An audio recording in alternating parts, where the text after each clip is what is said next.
Well, I'm Pastor David Allen, Senior Pastor of Christ Temple Apostolic Church, and it is my distinct pleasure and honor to have one of the city icons. He may not consider himself that, but he's one of the city icons here in the Houston area, doing a phenomenal job in ministry. Bishop James Dixon, we're so happy to have you here on today. Pastor David, it's a blessing to be here, Pastor. I mean, the Allen family is generational in terms of kingdom service and impact, and so I'm humbled to be your guest on today. Thank you for having me. Absolutely. So, you know, we brought you in twofold. This is February Black History Month, but also just wanted to squeeze some other information out of you that may not have anything to do with Black history, but just the content of your ministry. So, in the bio, we discovered that you've been in ministry almost 40 years. How long have you been in ministry? Well, I tell you, actually, in preaching ministry, 41 years. Okay. I think it is. I'm trying to stop counting. To be honest with you, my son, who's 13, says, "Daddy, how did it feel to play basketball with Moses?" You know, so yeah. But no, honestly, I'm grateful to God. I started preaching at age 15 and been pastoring the Community Faith Church now since 1981. Wow. So these years rolled by, but God has been so faithful. Yes. So faithful. Yes, sir. The name of your church is Community Faith Church. Has it been that from the days of beginning, or did you change it? No, we changed the name, but preserved the history, the legacy. The church was founded in 1873. My goodness. By the late Reverend Jack Yates. My goodness. Jack Yates was a church founder. You know, Jack Yates learned to read from a slave owner's son. That's amazing. And while in Gloucester County in Virginia before moving to Texas, and that's a whole history lesson about Black history itself. Right. But he moved here because his wife had been sold to a plantation here with his children. And after emancipation, he came and went back into slavery in order to reconnect with his wife and family. And after Juneteenth, of course, he could read because his slave owner son taught him to read. He was called to preach. So he left the plantation as a preacher and determined to start the first school for blacks, which he did, founded the first school for blacks, and founded several churches, including the first Antioch downtown. Wow. I was, I think, the third or fourth church that he founded, but in 1873 with former slaves. And the name of the church then was Mount Pillow Baptist Church. And that became Greater Mount Pillow Baptist Church, as it was when I became a pastor. My grandfather, C.D. Dixon, my dad's father, pastored our church from 1927 to 1978 for 50 years. My goodness. And so my dad was baptized in the Buffalo Bayou. My goodness. As a kid when he was 7, 8 years old. Wow. And so I'm honored to pastor a church with that kind of rich history and legacy. We stand on the shoulders of a founder of Freedmanstown, a community developer, a businessman, an educator, a preacher, and pastor, and that's the DNA that still remains prominent and prevalent in the life of our ministry today. I'm going to tell you, it's more than a notion, and it's such a. I'm wrestling for an adjective that's befitting, but it is such an incredible honor. But there's something else I'm searching for: uniqueness. It's not every ministry can say that they are a ministry of legacy. You're multi-generational in the tiers of your ministry, so you're literally standing on the shoulders of spiritual fathers. That's huge. So tell me, what prompted you to change the name of the church? Well, we relocated in 1986. Okay. We were at 5309 Fagan Street in the West End. Okay. In a wood frame building, and our property was so small we didn't even have a driveway, not to mention a parking lot. And wood frame building where I grew up in church. God led me to move to Pinemont in 1986. We had less than $1,000 in the bank when we relocated, and left the building paid for and moved into a $1 million facility with no contract, no price, anything like that. Just a faith move, all faith. And after being there, the Lord showed me that our church needed a different image and a different reach. And that was a struggle for me. And we first changed to Northwest Community Baptist Church because God has shown me in a vision that our church was to be a microcosm of a community of what the community of kingdom looks like in manifestation. And the symbol of a community is a circle. Yeah. And in a circle, everyone is equal. Right. And so God gave me that vision. So we did Northwest Community, and I think it was in a sermon I just started preaching about we are a community of faith. Because everything for the kingdom starts with faith. Faith is kingdom currency. Without faith, it's impossible to please God. We walk by faith and not by sight. Right. Faith comes by hearing by the word of God. Right.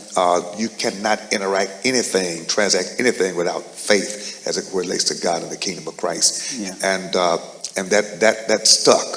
And by the time we built the building across the street, which we call the King's Dome, the house that Faith built, that community of faith had become the moniker, and so we fully embrace that, and it's amazing that that's really how the scripture describes the church. Yes. As the community of faith. Yeah. Reading your bio, I can see that you're very community serving based. Has that always been your heart from the very beginning, or was that something that was developed along the way? Well, I tell you, from the beginning, and I have to go back to my roots, to be honest with you. That's who I am as a person. I get emotional about that.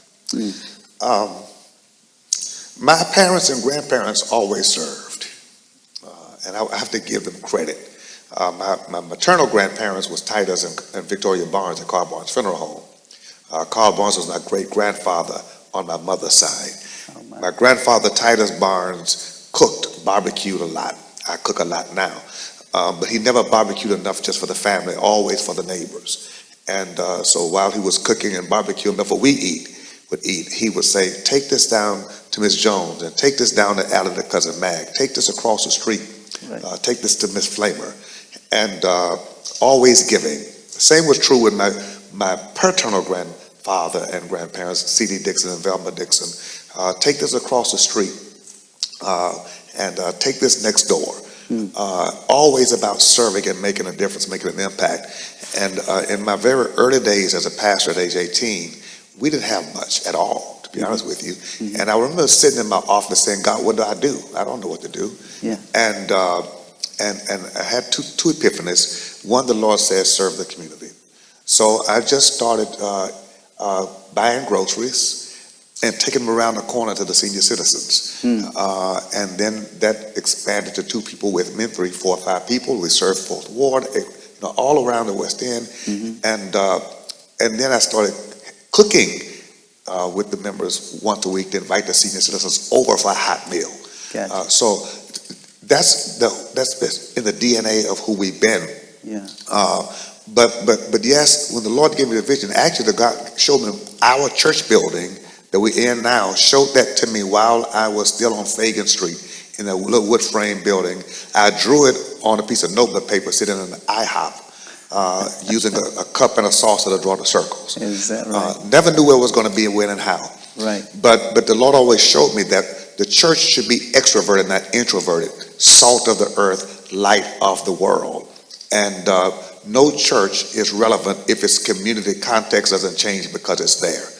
So our focus is on being Jesus to the community around us. Absolutely. Yes, and so that's been the motif for many years. Yeah. If I'm being transparent, and I don't mind doing that, we've had some role in outreach in the community, but not near enough. And so I think that our church is atypical to most churches in our country in that most people drive across town and they pass maybe hundreds of churches to get to you. To get to us. So our membership is not necessarily represented in the community, but it does not mean that we shouldn't have an impact on the community and the community not know who we are outside the brick and mortar presence in the community. So tell us about some of the things that you've been doing in your community. I will, but first, Pastor, let me say to you, it's commendable that people do pass those hundreds of churches to come back into the interior of Houston, Texas, to be here. that says a lot, first of all, for your level of ministry. And so you to be commended, and that shouldn't be looked at lightly by the people you have and by the people who will observe this program, because that says a lot. Certainly says a lot about the people who come back. Amen. Because, I think we have a real challenge in black community, to be honest, if I can be very particular, in that so many of us forgot where we've come from. And we've disconnected geographically, and it's difficult to make the journey back, not just to make the journey back in terms of geography and physical miles, but to make the journey back and to stay connected mentally, spiritually, emotionally, and financially. And it's as though, as you can well attest, many of our people who have been blessed to do better have moved away from as opposed to remaining connected to. And I think that is a fallacy of ours. No other community does that quite that way. Yeah. And the salvation of our inner city communities are ultimately going to require that those who have resources come back and reinvest our intellectual, our financial, and our influential capital for community transformation. It's why our schools die. You understand? So I know that's a difficult proposition, but it's necessary. It's good that you're here. We chose to stay on Pinemont when we could have bought other places and moved out. Pinemont is the southern border of Acres Homes, and the 4-4, as the mayor often reminds us. But why did we choose to do that? First of all, we were led by God to do it, but secondly, our determination was we were going to build a first class, we call it kingdom class, a kingdom class ministry operation that's multifaceted in Acres Homes, so that poor children will have access to excellence and greatness without having to leave the neighborhood to find it. Because if our families, if our children have to leave outside of their neighborhoods to find something of quality, then it decreases their respect for their own communities and themselves. That's good. And so we chose to do that. It's a challenge, and it comes, as you know, with burdens. But I think the outcomes far outweigh those burdens. So you're just a great example of what a black church looks like, specifically in a black community. I'm going to ask you a question that specifically deals with development of inner city areas. Okay, there is those who frown upon the development of inner city because of gentrification. So how do you reconcile the development and gentrification? Well, I tell you, everything for us starts with scripture, of course. Okay. And so I want to talk about the biblical piece on that, then the historical. First of all, the biblical is, we do know that God chose the best land for his people. And that's a powerful thing. Yeah. And I think that often we didn't know we had the best land. And so we've left Acres Homes, 5th Ward, 3rd Ward. You understand? We left Studewood and Independent Heights because we thought that the better land was out in the suburbs, peripherals. Yes, but that was a deceptive tactic by those who really didn't want us to understand. That when you are 10 minutes from downtown, and from the Galleria, and from the airport, you understand. And our church, by the way, geographically, Tidwell and Shepherd is the center of Houston. We're just 2 minutes from our location. It is the very, if you put a needle on the center of Houston, that's where we're located. And so it's Canaan, right? And we're at the airport in 15, 18 minutes. When I drive, it can be 14. Galleria, it's 14 minutes. Downtown, it's 14 to 15 minutes. With next to 610, 290, and 45. Why would we leave that? And so development there is important because of geographic. But then also, when you understand that Dr. Edith Stanley Branch, today Dr. Branch used to say, if you have something that they're really after, keep it. Because that means it has value that you're not aware of. And so we were committed to doing that. And our vision is spiritual, educational, economical, residential, and recreational, all in one composite. And so when the Lord showed me that land, he said, develop this, with a kingdom vision. And our vision is we're building a model community of faith, extending God's kingdom biblically, evangelistically, educationally, economically, socially, politically, and globally. But you got to have a model. Yeah. And so our determination was to put a kingdom model in the inner city, right? And I think churches have to start with that. What's your ministry vision? What's the big assignment? Right. A model, a microcosmic expression of what the community of the kingdom would look like if you could go to heaven. You ought to be able to taste it, and so get a sample of it with that model. And so we decided that that's what we're going to. Our convictions are that's what we're supposed to be. And I've had members who said, maybe we ought to consider. Maybe we ought to consider. I've even had a thought. Maybe we ought to consider. Yeah. But no, we're going to be a microcosmic expression of the kingdom of Christ in small portion right here in this community. And so we've done housing developments and things like that, economic development, educational development, and we got a park there and all that. But here's the piece. So others are coming in and gentrifying around us, but we still remain the largest property owner within 3 miles of us. That nobody else owns as much land as the church has. And so we've been able to influence what the community becomes. Okay. So now people are building around the church's vision. Pinemont was expanded, widened because of the church's vision. And that gives you power where power needs to be had, of course, with the school districts, with the city, with the county, with the state, because people respect that. But more than that, people are benefiting from it, don't even know who we are. People are living in houses, they don't know who built it, they don't know how it got done. All they know is it's increased their personal family's wealth. Right. Because they purchased a house that costs less than market value, that's now giving them a chance to build a financial footing and foundation by which they send their kids to college. That's what we really exist to do. Salt of the earth, light of the world. That's a beautiful thing. One of the things that I've been teaching here about wisdom specifically is the importance of mentors. Yes. Mentors, especially in this digital world, may or may not be in person. Yeah. Because we have now access to information. Sure. And the information is out there. We can follow. So there's really no excuse. But you had the unique privilege of having a series or several mentors of diversity. So tell us, in the early years, who were your mentors? Well, it's very interesting, man. I've been so blessed. I've got mentors categorically, and I like to speak on it that way.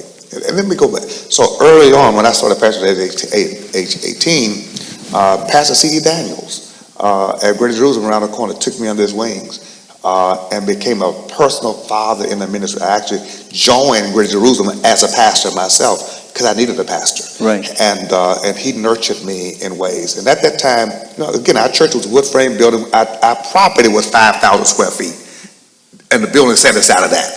Okay. So Greater Jerusalem was like, oh my God, you understand? and then one day I was sitting in my little study at my church and I prayed, Lord, I don't know what to do. And the Lord put on my spirit, call Pastor C.L. Jackson.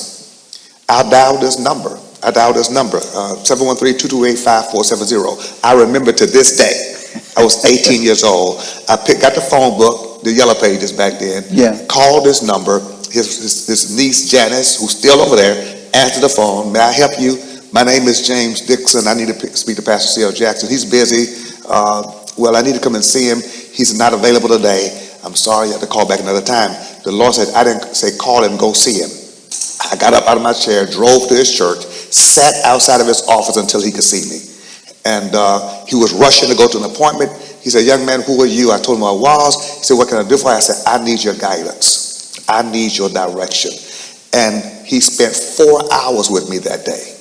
Wow. 4 hours with me that day. And you know what he taught me? Faith. Wow. He said, so you want to be a good pastor for Christ? I said, yes, sir. He said, do you have faith? And I said, yes, sir. He said, no, do you have real faith? He said, sit down. He talked to me for 4 hours about faith and belief in God. And we developed a bond. My first time on television, he called me one morning at 5:30. Dixon, what you doing? I said, I'm up, Pastor. I'm up. He says, I said, what can I do? He said, be at my church at 6:30. We're going to tape my broadcast. I want you to be on and co-host with me. and Sheldon, the pastor and our son, Yeah. was doing all the TV equipment. And I sat down next to Pastor C.L. Jackson for his broadcast. He made me the co-host 2 or 3 weeks in a row. That's how I learned mentors. Yeah. So there's C.D. Daniels, C.L. Jackson, you see, and then it's been Dr. S.J. Gilbert Sr., who is still my mentor today. Most impactful spiritual leader in my life in this community, Dr. S.J. Gilbert Sr. Yeah. You know, but Mount Sinai that he pastored is where my grandfather got saved. So he's really my grandfather in the ministry. Right. Making sense? Yeah. And so those kind of mentors. Then you flip out of that vein to the development social impact vein, Reverend William Lawson. Yes, met him for the first time at a meeting I wasn't supposed to be in. I was too young to be there. He's at the table and in that room.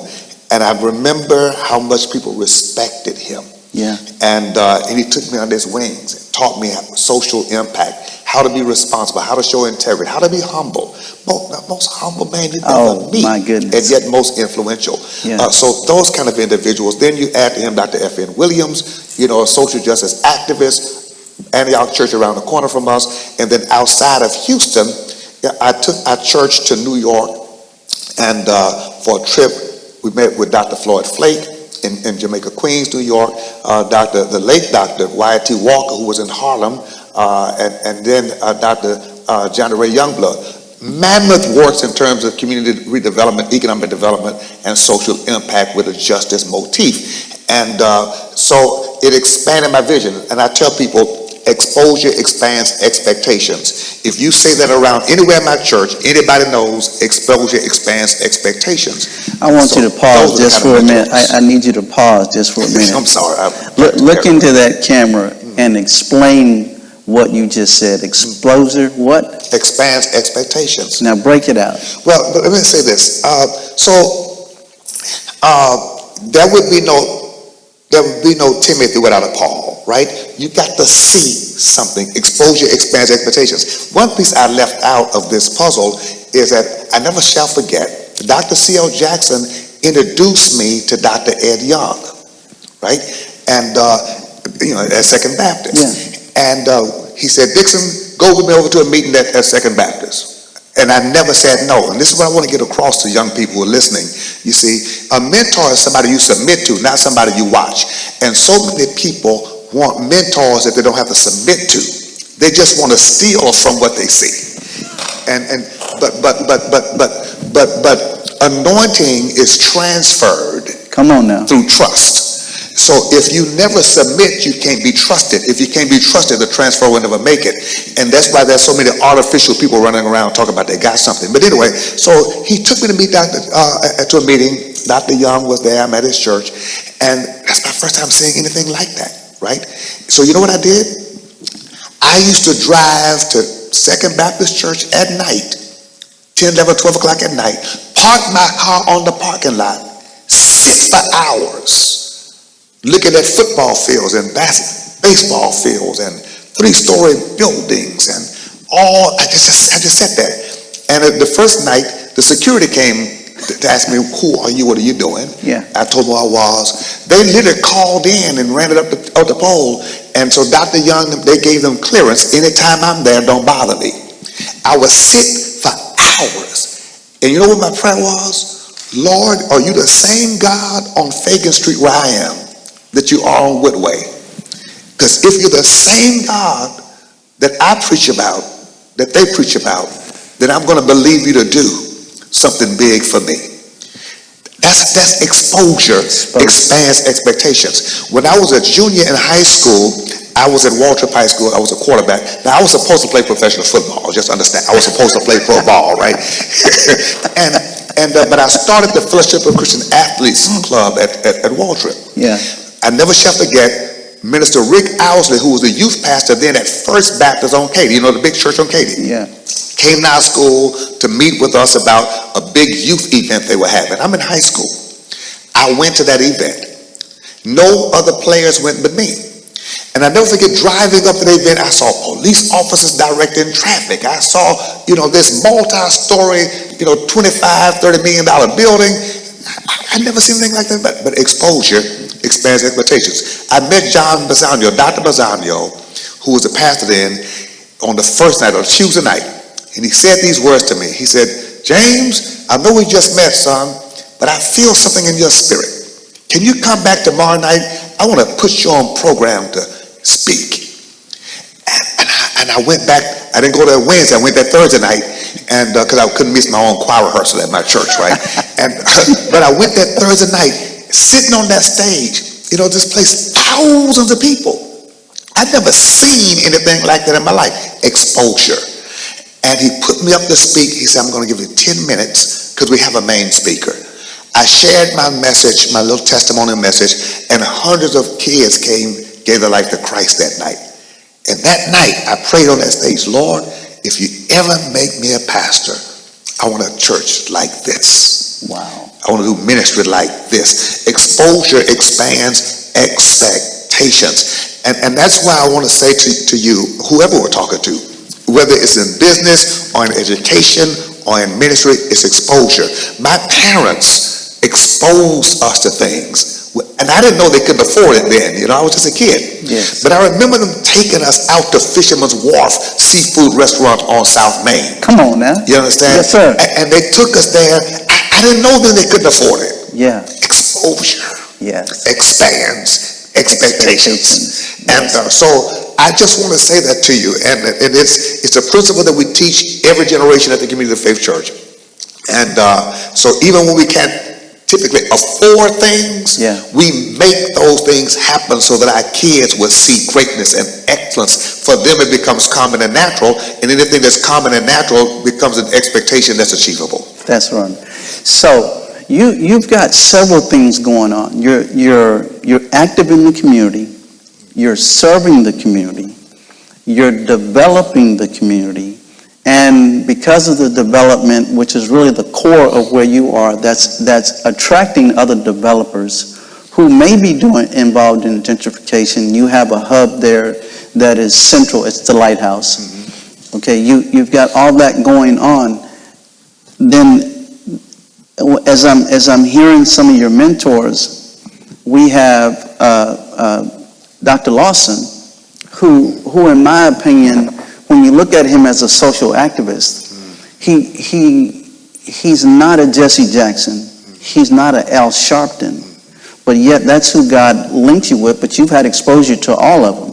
Yeah. How would you balance being a pastor to being a social activist where people don't view you as an opportunist? Wow, that's a deep question. Well, let me say this, you know, Reverend Jesse Jackson is Reverend Jesse Jackson. Absolutely. Right? Genius.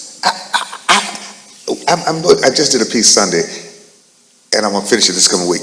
I hate the fact that people really underestimate the brilliance of the black pulpit. I mean, and black preachering. Yes. It's brilliant. I mean, I'm talking about just absolutely astoundingly brilliant. Yes, sir. Brilliant.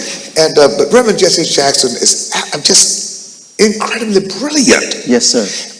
And then Reverend Al Sharp. These are brilliant guys. Yes, sir. They're not just talented, talking loud, right, charismatic. No, they got charisma. Right. But the content of their thought is just crazy, right? Yeah. And then Reverend Lawson is that as well, with this humility and a shepherd's heart. Right. And so I value having had Reverend Lawson in my life as a social justice activist and community impact leader, and he's a developer, all of that, but he's a pastor with a shepherd's heart. This is the man who will still drive to the hospital to go see the members. People don't know that side of him because you think he's this busy guy that's doing all these amazing things on this global level. Yeah. Can I tell you, Reverend Lawson's a guy that members had his phone number, and he'll tell you, I'm sorry I can't be at this big event. My member is in the hospital. I've got to go. Someone just had surgery, and I need to go see them. I tell you what, I'll get there, but I'll be late. Well, I've got to go have prayer with one of the good members of our church, so-and-so. And, well, I'm sorry I can't make it. I've got to go to a funeral. Who died? Well, it's my member's cousin. That's Pastor Bill Lawson. Wow. And people don't know that. Yeah. And so that model helped me to know that you can remain a shepherd, and real shepherds smell like sheep. So anytime you get pastors that don't smell like the sheep, they're not a pastor, they're a manager. And I've never wanted to be a businessman in the pulpit. I wanted to be a pastor with some business. You see, and that's a big difference. And Reverend Lawson helped me to see the balance of that. I've had so many memories of meetings with him and people like Dr. Gilbert. I mean, sitting in Reverend Lawson's house with his wife and some community leaders, you know, our meetings didn't start at 11 o'clock at night, and because he had church business. Yeah. So he would never have the meetings that we had at 6 or 7 because he'd be doing Wheeler Avenue ministry work. And then our meetings, we get that 10:30, start at 11 o'clock. Miss Lawson would have sandwiches and drinks, and we sit in his living room and eat sandwiches, and now we talk about community business. That's the model. That's the model. And so people don't know the cost of that, but and that's what he and his family has lived, I mean, for years. So I know Melanie and, you know, and Lawson and Cheryl and Roxanne from those kind of meetings. Right. And they have seen that. And my children now living the same. So, Dr. Dixon, there's so many things that are in the air right now. Wow. I want to go back to the constituents in the black church who drive across town. Yes, I have many of them. So we have them as well. And what we're seeing, though, in the next generation is there's a passing of the baton from the old generation, that foundation. Some of it is being watered down in 2 generations from where we are. Sure. But keeping them connected, and I guess the question that I'm trying to ask is that how does the black church stay relevant to the new generation who may not be attracted to the traditional church robes and the crosses and the clergy collars? Well, it's, you know, that is a challenge all of us are facing. Yeah. And so let me first say very, very, very transparently, I haven't figured it all out, like most of us haven't. We're all wrestling with this. And Pastor Allen, I've done a recent informal survey in our church and others around the country with other pastors, and I asked them, okay, look at your mainstay congregants, your members who make it happen, and then ask yourself, if they disappeared, are their young adult children in position to take over? Are their young adult grandchildren? If you've got teenagers, 12, 15, and young adults 20 to 30, do they look like they might even be remotely prepared to take over ministry and keep the kingdom going forward? Excellent question. That is a frightening reality. It is. When you think of it. It is. Right? And that points to the gap. And I think one of the things that has happened that we've got to really work on, and we're trying to do our best with it at the community of faith and beyond that, is our young people's ears are not tuned in to the pulpit. They've got voices in their hearing that are speaking loudly and often that contradict Absolutely. the message of the kingdom and the gospel. And that is a serious fallacy. And so we have a piece in our church called Generational Kingdom Family Legacy. That's a real ministry component in our church. And that means what it says, right? That I'm the product of a legacy, a kingdom family legacy. So we're spending more and more time getting our adults, parents, grandparents, and great-grandparents to make those stories relevant to their children and their great-grandchildren. Because most of them, Judges chapter 2, verse 10 says, after Joshua and his generation had died, there arose another generation who did not know the Lord, neither what he had done for Israel.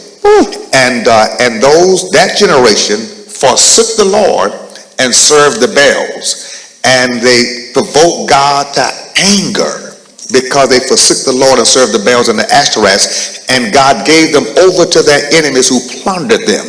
And whenever they went out to battle, the hand of the Lord was against them to defeat them because they provoked him to anger. And they were in great despair.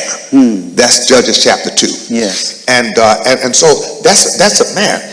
You could put that scripture layered over this generation, and it fits perfectly. It fits perfectly because the prophets of Baal were money driven. It's chasing Money and pleasure. Money and pleasure, and chasing after the spirit of mammon. Yes. That is the new god of following generations, and we've got to be able to teach them that it's okay to make money, but don't forget your God.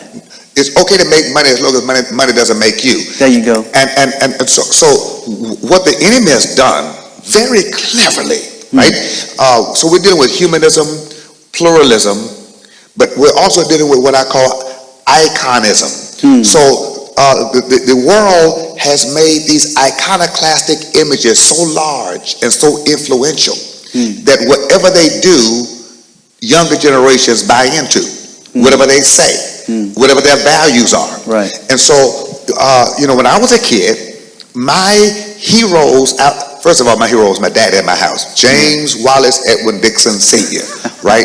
I wanted to be like my daddy. My daddy went to church. My daddy sang in the choir. He was a choir director. Yeah. My mother was an alto. She ended up president of the mission. Yeah. All of that. My daddy was a deacon.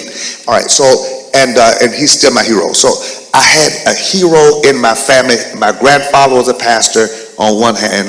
My other grandfather owned a funeral home. So I grew up with icons in my community who were my heroes. But outside of the house, when I looked at the media, right, the people I looked up to went to church. You see, Aretha Franklin was my mother's greatest singer, right? We'd listen to her all the time. Yeah. But Aretha was a church girl. Yeah. She's going to sing Amazing Grace. Right. Right. Even the larger entertainers, Lou Rawls was a preacher's kid. Yeah. So when you heard them talk, when you heard them, they're going to talk about Christ and God. Right. And they're going to go to church, or they're going to maintain some connection. Right. The heroes, the iconoclastic heroes of our children's age, generation, they are not that way. They are Buddhists, they are this or that, they are deists, they are whatever they may be. Right. And then they promote that which is anti-God, anti-Christ, anti-church. Right. And so the message is really destroying that model. And that's what we're dealing with in terms of this disconnect. Now, here's the issue. What 2020 has proved to us last 4 years is that now they need the black church. They're realizing, now, wait a minute, because the church is resourceful. Yes. And sometimes people don't know you're resourceful, you're relevant until you become resourceful. And they don't know that you are resourceful until what they've been trusting runs out and doesn't work. My goodness. And so for me, our church has to work harder on proving that we can be resourceful. That's good. So then we become relevant. Right. And then you do that by becoming relatable. And so those are the three things we focus on: being relevant, resourceful, and relatable. I drive that home to my church all the time. And now I'm doing the same thing at the NAACP. You got to be relevant, resourceful, and relatable, or else you don't matter. So that's a perfect segue, because that's where I was going next.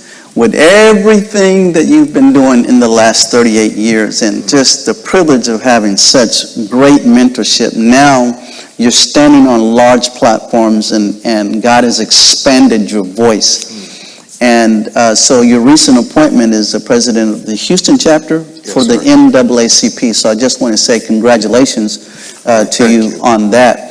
But what does that mean for you personally, and what would you like to leave as a landmark after you're done? Well, first of all, I'm humbled to serve as the Houston branch president. I've been involved in NAACP now for 25 years probably. And when Al Green was the president, the congressman, and then Brother Howard Jefferson became the president, and he mentored me for real.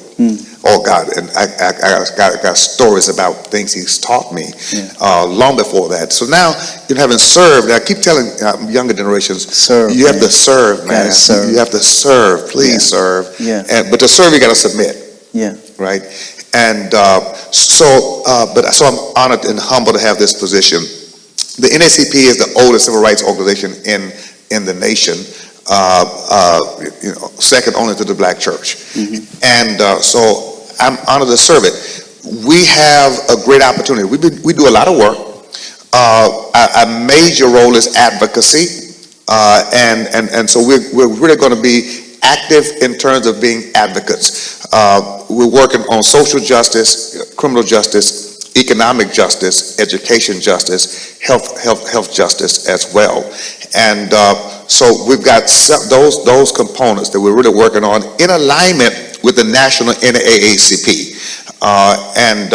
So those are the areas that we are keying in on in general, but specifically on a local level. When you think about the economic disparities, for example, we did a disparity study at Harris County and discovered that African Americans are woefully underrepresented in terms of contractual procurement. In fact, Harris County had never done a study and did not want to do a study. Thanks to Commissioner Rodney Ellis, he had to pay for it out of his own budget, $600,000 just to get the study done to prove that blacks and minorities were being discriminated against there. The same at the Port of Houston. We've got the third largest port in the world, but African-American business procurement woefully disgraceful. So those kind of public agencies, we are evaluating those, and we're going to be challenging them to do right by business people, because if we don't solve the economic problems in our community, we won't solve the health or the education or the social. So that's important. Fortune 500 companies, Fortune 1000 companies that are based in Houston, Texas. We're taking a look at their board compositions. How many African Americans on your boards? How long have they been there? What difference is that making? What plans do you have for community reinvestment?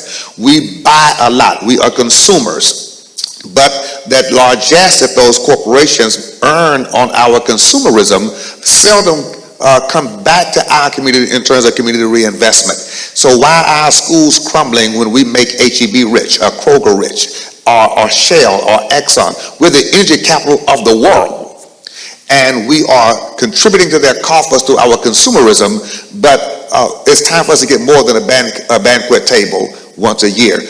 We want real community reinvestment that builds our economic viability through support for our entrepreneurs, because if we can form real businesses that hire people in our communities, we can rebuild our own neighborhoods. That's awesome.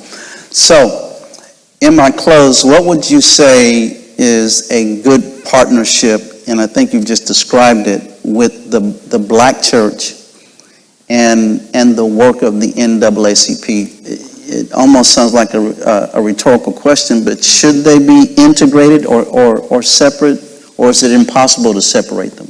Should be totally integrated. The NAACP owes its birthing to the Black church, and this is and the Black church has always been that. So here's where we've gone wrong. We put God out of the movement, right? We demoted God. When God was the head of the movement, we were making great strides. You put God out of the movement, you can't help but go backwards. And so when you look at W.E.B. Du Bois, the founders of the NAACP, these were church people. Yes, sir. Right?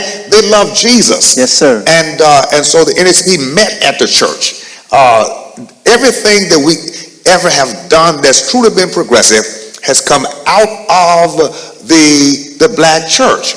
And the Black church birthed our businesses, our social justice organizations, our schools, because that's where God meets us. And I do believe this. My children and I talk about this all the time. And by the way, my kids, Mariah, who's now 24, graduated in TSU in a couple of months, and Victoria, who's 17, about to be a senior, my son, James III, who's 13.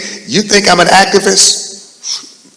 Look, they're on another level. they are more militant than I am. I mean, they are really, yes. But we talk about this, that it was God and God through the church. And so the role of Black America, the Black Church in America, is really to save the soul of America. And no other voice can speak transformatively to white America and to America as a whole like the Black church can and the Black community can, because it is the voice of the oppressed, having forgiven the oppressor, that has redemptive power. Oh God. And so Jesus is the oppressed one, right? He's the suffering Savior crucified who becomes Redeemer. And that's why his words, Father, forgive them, are so powerful, for they know not what they do, because the very one who's being oppressed is the one who has the power to forgive the oppressor to the point of redemptive liberation. And so if we're going to liberate America from its history of racism and supremacy and bigotry, and teach America a new form of economic viability that does not require oppressive tactics, it has to come from those who've been oppressed to say, no, you can love your way to prosperity as opposed to steal, rob, kill, and maim your way to prosperity. That's wonderful. And that's the role that we're trying to play. And I think that's why we got to have the Black church got to come back home to the NAACP, and the NAACP has to come back home to the Black church. If we can marry those, we move the total agenda forward for all of us at the same time, and America would be the better for it. Well, Dr. Dixon, thank you so much for this incredible time that you've spent with us. We're so honored that you took time out of your busy schedule, and even in this pandemic, you found time to come and to see about us over here in Cashmere Gardens. Oh, I love it. You know, I used to live off a homestead. Is that right? Yeah, man, I was on to go to Key. Yeah. So this is home for me. I'm glad to be here. But thank you for having me. Absolutely. And may God continue to bless you in your amazing work that you're doing here. Absolutely. Bishop Dixon, is there any closing words that you'd like to say? Yeah. In addition to thanking you, thanking Michelle and Randy for this whole connection. I appreciate that. And your family. Absolutely. Your brother Steve and I were fishing buddies, you love to fish. But I want to thank the Community of Faith Church, because, as we talked about all the things that we do, yes, the truth of the matter is, if it were not the people at the Community of Faith who continue to reinvest and reinvest and reinvest, thank you so very much, because at the end of the day, there's no great leaders without great followers, and I appreciate y'all to the highest. God bless you. Thank you, Pastor. Absolutely.